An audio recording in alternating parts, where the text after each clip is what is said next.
This time, Greenland became a condition, a bargaining chip, a demand tied directly to tariffs, trade, and security. And the message behind it was unmistakable. Agreements only matter as long as power allows them to.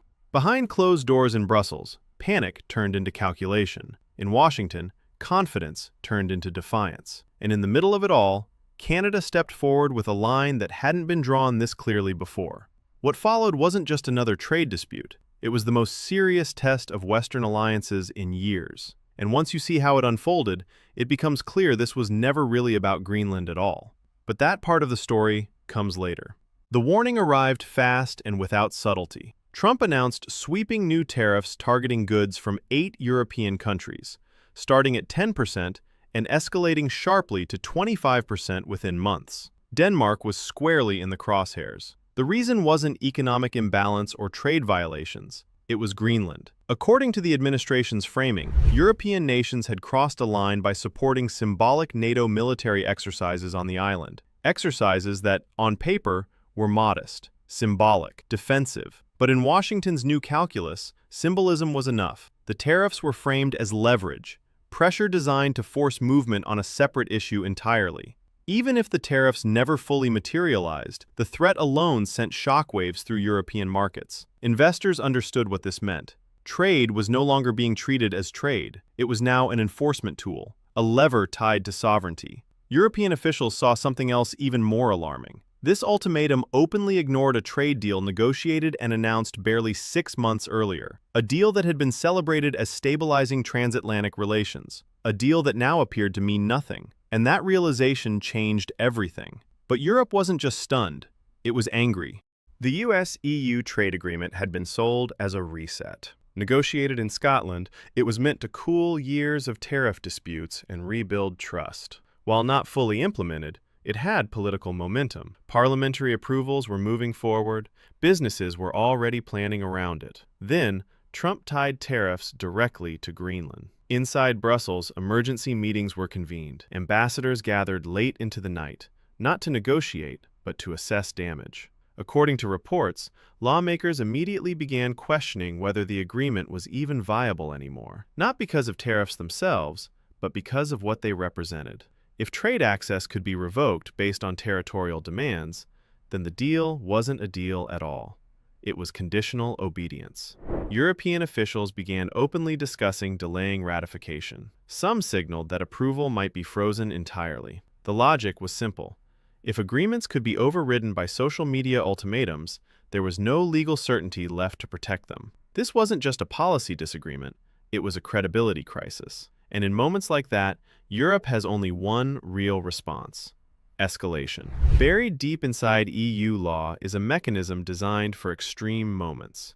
It's called the anti-coercion instrument. Until now, it had never been used.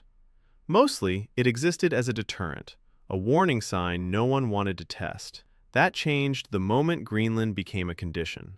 The instrument allows the EU to respond aggressively to economic pressure used for political coercion, and its reach is sweeping. New tariffs, taxes aimed at US tech companies, restrictions on American investment, limits on access to European markets, even bans on US firms bidding for public contracts. French President Emmanuel Macron had raised the idea before, but always backed down when negotiations were still alive. This time was different. Behind the scenes, Macron began coordinating directly with other European leaders to prepare for activation. Publicly, he labeled the tariff threat unacceptable. Privately, he pushed for retaliation. The shift was unmistakable. Europe was no longer asking how to de-escalate, it was asking how far it was willing to go. And then Washington responded. Instead of dialing back rhetoric, the administration escalated it. Treasury officials dismissed Europe's leverage outright. The trade deal, they said, wasn't finalized anyway. Emergency powers could override it. Greenland, they made clear, was non-negotiable. The justification was framed around security, Arctic competition, missile defense, the need for a Golden Dome shield.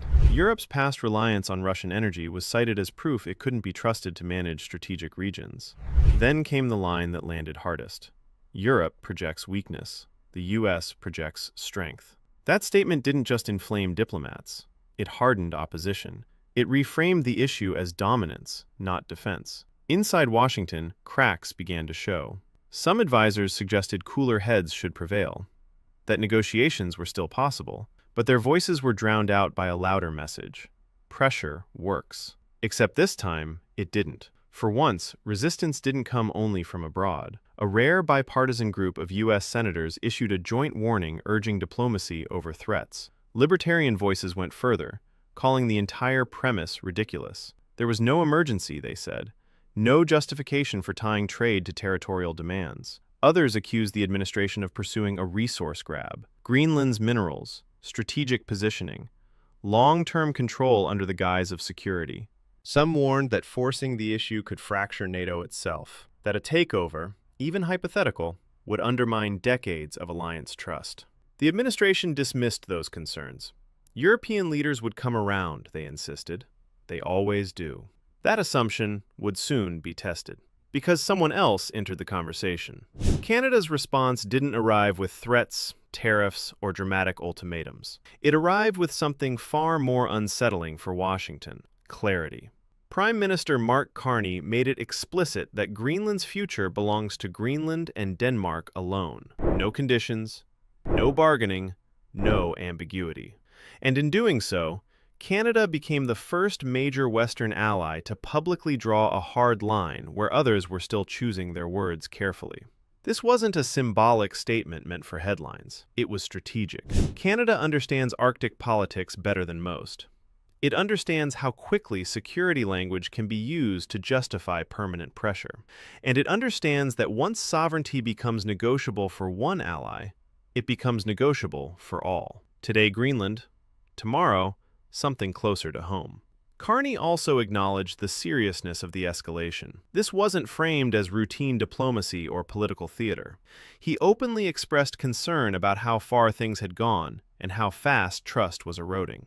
According to people familiar with the situation, Canada signaled privately that normalizing this kind of pressure could permanently alter how middle powers protect themselves inside alliances. What made Canada's move even more striking was its timing. Europe was still weighing retaliation. Washington was still projecting confidence. And yet Canada stepped forward first, not to escalate, but to set a boundary. That changed the dynamic. It reframed the situation from a bilateral standoff into a question of shared principles. Behind the scenes, officials understood the risk. Speaking up carried consequences, but silence carried a greater one. If allies accepted that trade threats could be tied to territorial outcomes, the precedent would linger long after this crisis faded. And that's why Canada's message landed so hard. It wasn't loud. It wasn't emotional. It was firm. And it signaled something Washington may not have expected: resistance that doesn't blink, even when pressure mounts. Because once a line is crossed quietly, it becomes easier to cross again. Strip away the headlines, the tariffs, and the political noise, and a deeper conflict comes into focus. This isn't truly about Greenland. It's not even about trade. It's about whether power now outweighs principle in the global order, and whether long-standing alliances can survive when pressure replaces trust. For decades, Western partnerships operated on an unspoken rule. Disagreements stayed within boundaries.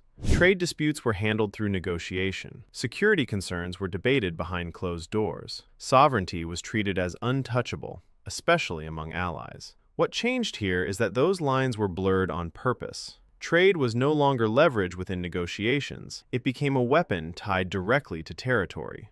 That shift didn't go unnoticed. European leaders understood immediately that accepting this logic would rewrite the rules for everyone.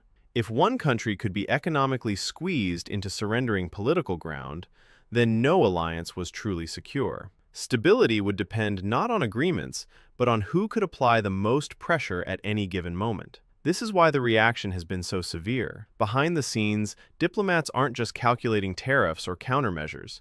They're asking a far more uncomfortable question. What happens if this becomes normal? What happens if security guarantees and trade access are conditional, revocable, and tied to obedience rather than cooperation? Some analysts suggest this moment marks the beginning of a broader realignment. Not an explosion, but a quiet shift, where countries hedge, diversify, and prepare for a world where commitments feel less reliable, where influence is measured not by partnership, but by leverage. That's the real stakes of this confrontation. Greenland is simply the trigger. The real battle is over the future shape of global relationships, and whether they remain grounded in shared rules or slide into a system where pressure always wins. And once that balance tips, it rarely tips back. What makes this moment so unsettling isn't just the threat of tariffs or the standoff over Greenland. It's the quiet realization spreading through capitals on both sides of the Atlantic that something foundational may have shifted. For years, alliances were built on the assumption that rules mattered, that agreements created stability, and that even powerful nations accepted limits when dealing with partners. That assumption is now being openly tested. The Greenland ultimatum exposed how fragile that framework has become. By tying trade access, security, and sovereignty into a single demand, the message was unmistakable. Leverage comes first, and rules adjust afterward. For Europe, that was a wake-up call. For Canada, it was a red line. And for the rest of the world, it was a signal worth watching closely. What happens next may not arrive with a dramatic announcement. It may unfold quietly, through delayed votes, frozen agreements, and countries slowly recalibrating who they rely on and how much. Alliances don't always collapse in public. Sometimes they erode in private, as trust thins and contingency plans replace confidence. This moment will likely be remembered not for what was demanded, but for what was questioned. Are trade deals still binding when power shifts? Do security guarantees still protect smaller partners?